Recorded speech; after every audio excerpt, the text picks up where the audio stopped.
The weight of the gods was crushing, their toil beyond endurance. Let the burden pass to humankind.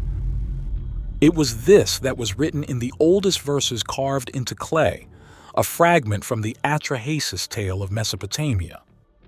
Yet what if these divine figures were not simply legends? What if the stories hint at something far older and stranger than we have allowed ourselves to believe?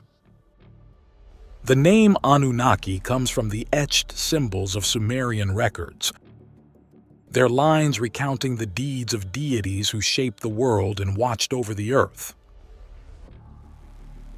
In the Babylonian saga of Atrahasis, the highest of these gods dictate the fate of all, while their lesser kin, the etched, bend their backs to ceaseless work. They appear also in the creation hymn of the Enuma Elish, and in the oldest heroic cycle we know, the Epic of Gilgamesh. We meet them again in the descent of Ishtar to the underworld, in the Sumerian king list, and scattered throughout inscriptions that survive thousands of years. Did these writings point to the Anunnaki as travelers from distant realms? Could there be threads linking these gods of Mesopotamia to the divine beings of other ancient peoples? Is there a chance that archaeology itself might one day reveal that such visitors walk the earth? Or were they no more than symbols of cosmic powers, as Orthodox history insists? These are ideas many would call speculative, even dangerous, for they stand apart from the official record. What follows is a journey through possibilities, not a demand for belief, but an invitation to consider. The choice of what to accept and what to discard rests with you alone. The old Sumerian tongue holds the key to their name, Anunna, the progeny of An, the sky god who ruled the heavens, father of all divine beings, and Ki, the word for earth, a lineage binding the celestial to the terrestrial. In the interpretations of Zecharia Sitchin, a modern reader of these ancient tablets, the Anunnaki hailed from a world apart, a wandering planet the Sumerians called Nibiru. There, the atmosphere was failing. A slow catastrophe eroded the veil that shielded their home, and the remedy they sought was not found in any craft of theirs. They needed a substance to heal the sky. Gold, when ground to a fine dust and suspended above, could scatter the sun's glare and hold in the warmth. With survival on the line, they sent expeditions outward. Their craft, hewn of a technology beyond our present grasp, could cross the deep gulf between stars and worlds. When they came to Earth, it was not a quiet arrival. Their descent shook the lands of Mesopotamia, a place destined to become the cradle of civilization. And they stepped onto a planet alive with early hominids, long before the age of Homo sapiens. Sitchin placed this first landing over 400,000 years in the past, when beings like Homo erectus roamed.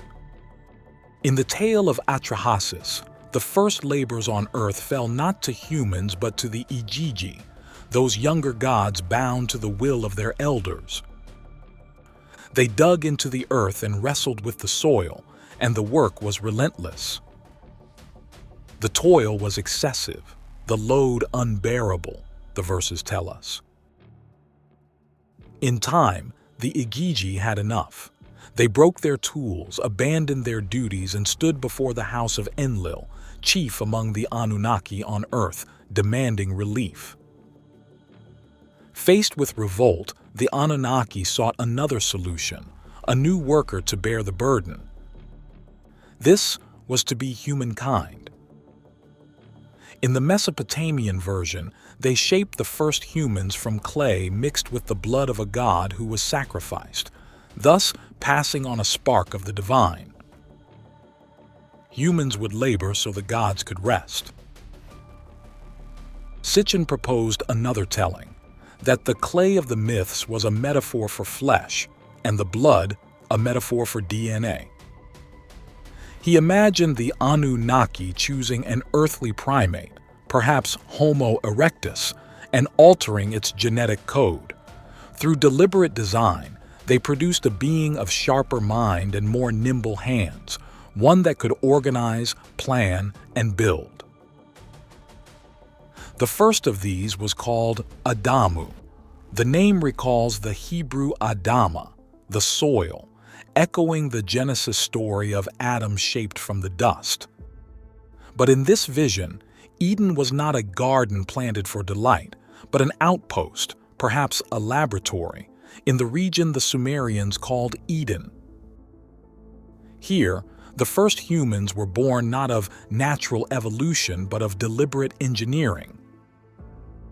In these accounts, Enki, Lord of Wisdom and Waters, was the patron of humankind, eager to grant knowledge, while his brother Enlil feared what an informed and empowered race might become. Once humans multiplied, they took over the digging, the hauling, and the tending of the land. The Igigi were freed, and the Anunnaki stepped back into roles of command and oversight. The society of the Anunnaki was sharply ordered. At the summit stood a sovereign, En, whose word decided both the laws of their people and the fate of their projects. Beneath him, his children and kin held realms of authority, often clashing in ambition. The rivalry between Enki and Enlil shaped much of the human story. Beyond mining, the Anunnaki brought the arts of measurement, of the stars, of construction, and of cultivation. Their lifespan stretched far beyond ours, their devices outstripped our tools, and so the memory of them persisted in temples, in statues, in the carved wings and great eyes of the figures we now call gods. In the stories, these beings are portrayed as towering figures, far taller than any mortal man, perhaps 3 to 5 meters in height. Their stature alone set them apart, an unmistakable sign of their otherworldly origin. Though human in form, they carried traits that hinted at a different ancestry altogether. In carvings, their wings could be taken as signs of divinity, but perhaps they were devices that allowed swift movement between realms or even worlds. Powers such as levitation, telepathy, and control over time, ascribed to them in myth, might have been feats of technology interpreted as magic. For many thousands of years, the Anunnaki remained, guiding and commanding. Yet even for gods, time brings change. The troubles on Nibiru, it is said, began to ease, and the desperate need for Earth's gold diminished. Rivalries among their leaders deepened into fractures, and their once united purpose faltered. Gradually, their craft took to the skies again, and fewer of their kind were seen walking among men. The wonders they left behind grew rare, their knowledge fading into parable and sacred tale. Long after the footsteps of the great gods faded from the dust of the earth, their shadows seemed to remain, not in flesh, but in stone. Across continents, immense monuments stand as if defying time itself, their origins cloaked in the twilight between history and legend. Mainstream archaeology sees them as the works of ancient human hands, born of ingenuity and perseverance. But in the speculative realm of the Anunnaki hypothesis, these structures are the silent signatures of a civilization not of this earth. In Mesopotamia, the earliest ziggurats rose like mountains in the plains, tiered steps climbing toward the heavens. These were not merely temples, but, some suggest, functional platforms for the gods' descent. The great ziggurat of Ur, dedicated to the moon god Nana, is thought by some theorists to have been a landing beacon. Its layered terraces possibly aligned to stellar markers, guiding aerial craft from beyond the sky. The precision with which its axes match certain celestial points fuels the idea that these were more than ceremonial designs. Inscriptions speak of the ziggurat as a bond between heaven and earth, a phrase easily interpreted as poetic metaphor, yet equally capable of implying a literal conduit for arrival.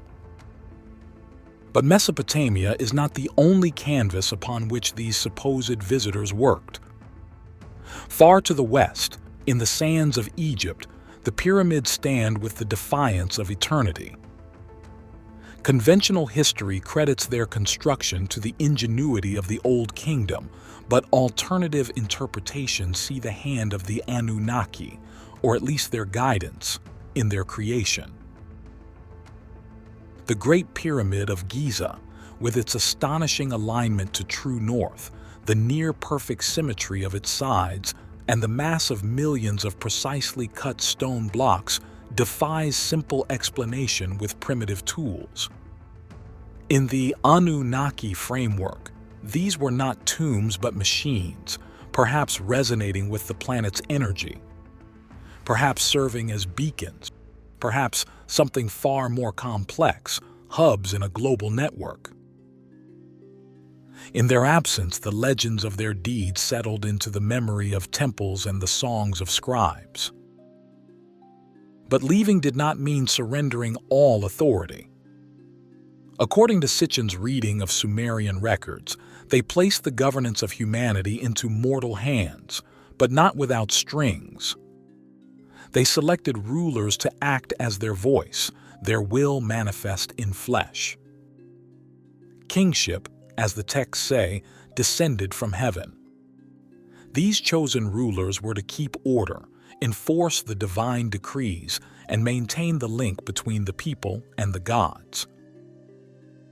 Some kings, it was whispered, carried the blood of the Anunnaki themselves, born from unions between human and God. The idea of divine lineage endured, not only in Sumer but across ages and continents, where rulers were treated as living demigods. The Sumerian king list, etched into clay in the careful strokes of cuneiform, speaks of reigns that stretch beyond belief, kings ruling for thousands upon thousands of years.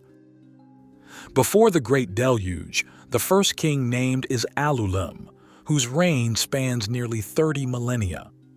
After him came Alalgar and then Inmen-Luana, each ruling for spans of time that dwarf the lives of nations. For some, these impossible numbers mark these figures as Anunnaki themselves, or hybrids whose lifespans reflected the cycles of a distant homeworld. The theory holds that a planet with a slower orbit like Nibiru might grant its natives a longevity unimaginable to Earth-born life. For many generations after the creation of humankind, the order established by the Anunnaki held firm. The Igigi had been freed from their labors. The new human race tilled the fields, mined the earth, and served their gods as planned. From the ziggurats of Mesopotamia to the outposts in distant lands, the will of the Anunnaki was carried out. And yet, within this seeming stability, a subtle current began to stir, one that would grow into a storm. Among the Anunnaki and their celestial kin were those assigned to oversee the human settlements, to ensure the flow of resources and obedience. They walked among the mortals, taught them the ways of agriculture, architecture, and governance. And as they did, they saw something unexpected in the beings they had helped to shape. Beauty, vitality, and an innocence unlike anything on their homeworld. In time, desire overcame discipline. Some of the Anunnaki began to take mortal women as companions. It was not only physical attraction, it was fascination. To them, these women were like living art, fragile yet full of life, fleeting yet vibrant in a way the long-lived Anunnaki could scarcely comprehend. It was forbidden by the High Council, for such unions blurred the carefully drawn lines between the divine and the mortal. But what is forbidden often draws the strongest pursuit. The Book of Enoch, preserved in the shadows of later ages, names these transgressors as the Watchers, those sent to watch over humankind, who instead descended into the passions of the flesh. Their leader, in Enoch's telling, was called Shemyaza, and with him were 200 others. They swore an oath together, binding themselves in their rebellion, for each feared to act alone. These unions brought forth children who were unlike either parent. The Sumerian traditions call them demigods or mighty men, while the Hebrew scriptures call them Nephilim, a word some translate as the fallen. They were massive in stature, towering over mortals, their strength and speed beyond that of any human warrior. They could wield weapons no man could lift, move stones that would take hundreds of hands to shift, and in their early years they were admired, even worshipped by the humans who saw them as protectors. But the Book of Enoch paints a darker picture. It tells of how these giants soon turned upon the very people who revered them. Their appetites were boundless, for food, for wealth, for power, and for flesh. They devoured the labors of mankind until nothing was left, and when the land could not sustain them, they turned to slaughter. They began to sin against birds and beasts and reptiles and fish, Enoch writes, describing acts that corrupted even the natural order. Blood stained the earth, and the cries of the oppressed reached the heavens. The Watchers themselves compounded the ruin by teaching forbidden arts. They revealed the secrets of metallurgy, forging weapons of war. They taught enchantments and root cuttings, the use of cosmetics and adornments to inflame desire, the reading of omens and the movements of the stars for purposes other than wisdom. Knowledge that had been reserved for the gods alone now flowed freely among mortals, and the balance of the experiment was shattering. In the Mesopotamian view, the same decay was unfolding. The Anunnaki High Council, led by Enlil, saw the hybrid race of Nephilim spreading unchecked. They were too strong to be controlled by ordinary humans, and too willful to submit to divine rule.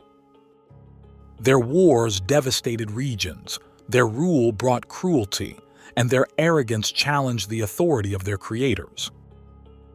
Even more troubling, their numbers grew rapidly. The children of the Nephilim were themselves powerful, and in some regions they began to dominate entire human populations, establishing dynasties that bowed to no one, not even the gods. Reports came from every quarter. Human settlements plundered for sport, sacred grounds desecrated, alliances broken, and in some cases, the Nephilim turning on the Anunnaki themselves, declaring that they were the rightful lords of the earth. The human experiment meant to create obedient workers and caretakers of the land had become a breeding ground for rebellion. Enlil's patience ran dry. In the council chamber, voices clashed. Enki argued that humanity, and even the Nephilim, could still be guided, that their strength could be harnessed rather than destroyed. But his was a minority view. Most saw only a world spinning out of control, the original design lost beneath waves of corruption and bloodshed. The Book of Enoch describes a scene of judgment in the heavenly realms. The archangels were sent to bind the leaders of the Watchers and to destroy their hybrid offspring. They are to witness no more of the sunlight, to be cast into darkness until the final reckoning. In the Mesopotamian reading, this destruction of the Nephilim was to be achieved not merely by battles, but by a cleansing so complete that nothing of their world would remain. Water, the element of life, would become the tool of death. A flood would sweep across the earth, covering mountains, erasing cities, and wiping the hybrid lines from the face of the land.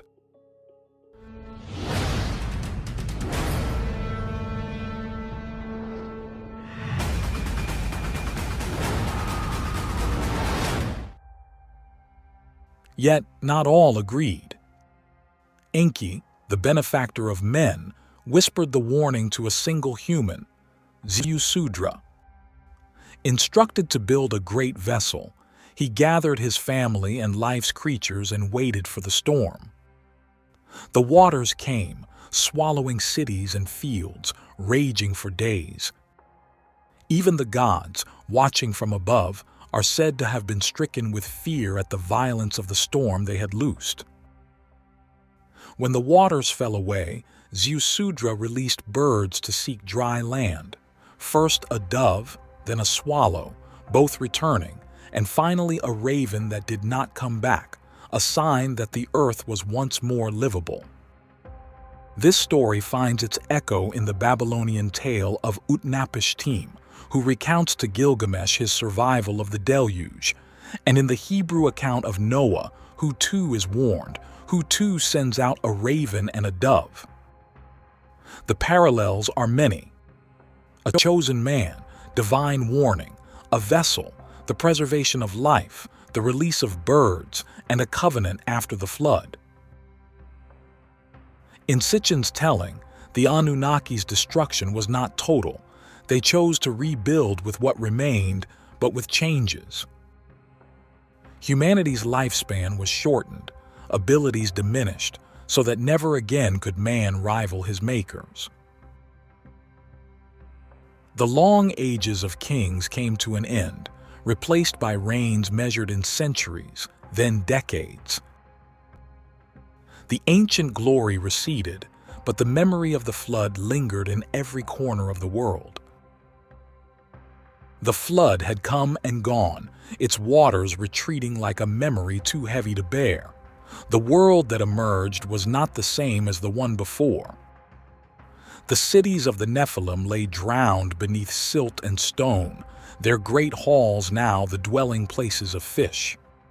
The cries of the watchers, bound in the deep places, faded into silence. Humanity, once spread across the fertile lands in countless multitudes, now clung to survival in scattered bands. The stories of what had been passing only in whispers around campfires. In the high council of the Anunnaki, there was no triumph. Enlil saw the earth cleansed of rebellion, yet also stripped of its former glory.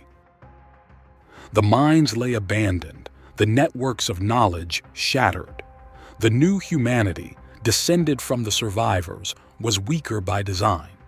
Their years would be few, their strength diminished, their minds bound within limits that would keep them from challenging their makers again. Kingship, once eternal, was measured now in mortal lifetimes. Enki, though relieved that life had endured, bore the weight of what had been lost. He had preserved Ziusudra and his kin not merely as an act of compassion, but as a seed, a chance that one day, in some distant age, humankind might rise again, wiser and freer. Yet he knew the price. The memory of the Anunnaki would fade, replaced by shadows and symbols. The survivors began to rebuild.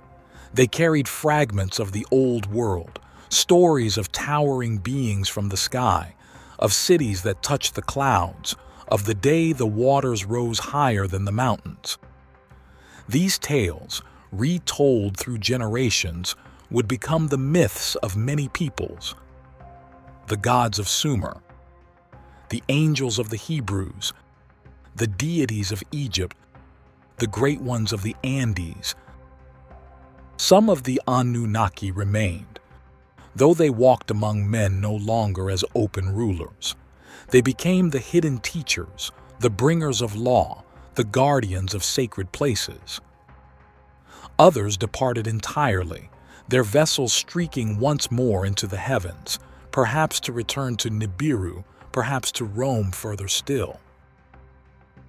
The monuments they had left, ziggurats, pyramids, cyclopean walls, stone circles, stood as the last unbroken link between the age of gods and the age of men. Many would be rebuilt, altered, and claimed by later kings, yet the foundation stones bore the mark of a hand older and stronger than human. Perhaps one day, the bond between heaven and earth will be renewed, and the descendants of the first Adamu will meet their makers face to face. Until then, the monuments stand, the myths speak, and the question lingers in the quiet spaces between history and legend. If you're fascinated by the prehistoric civilizations missing from our history books, embark on a remarkable journey with our ebook, Prehistoric Megastructures. This nearly 500-page volume is packed with images and in-depth explorations of some of the most astonishing and unexplained ancient structures ever discovered, monuments that were clearly built with advanced technology from a time long forgotten.